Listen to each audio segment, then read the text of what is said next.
Guys, আজকে আমাদের সাথে যা হইলো এটা মনে হয় না যে আর কোনোদিন আমরা ভুলতে পারবো। এবং এখানে যে চারজন বসে আছে এদের অবস্থা এদের কাছেই শোনো একবার। তো মেহেদি ভাই, তুমি আগে বলো, এদের যে অবস্থা এত কিছুই বলতেছে না, বলো। এখানে তো আর বলার মতো কিছুই নেই ভাই, আমরা সবাই আমাদের সম্পূর্ণ চেষ্টা করছি, বাট আমরা কিছুটা পয়েন্ট, সামান্য 4টা পয়েন্ট জন্য আটকে গেছি ভাই। এটা কোনোদিনও ভুলতে পারবো না, বা এটা মানার মতো বিষয় না ভাই।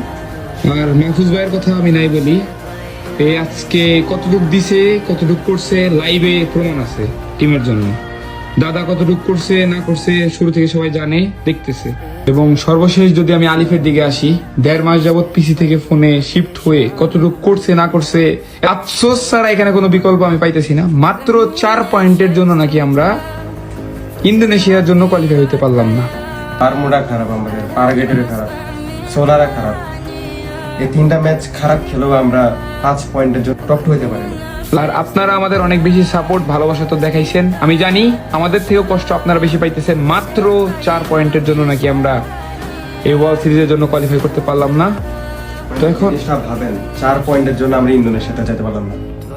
4 পয়েন্ট, তার মধ্যে আমাদের 3টা ম্যাচ নষ্ট পুরা। মানে মাথা কাজ করতেছে না, পুরো হ্যাং।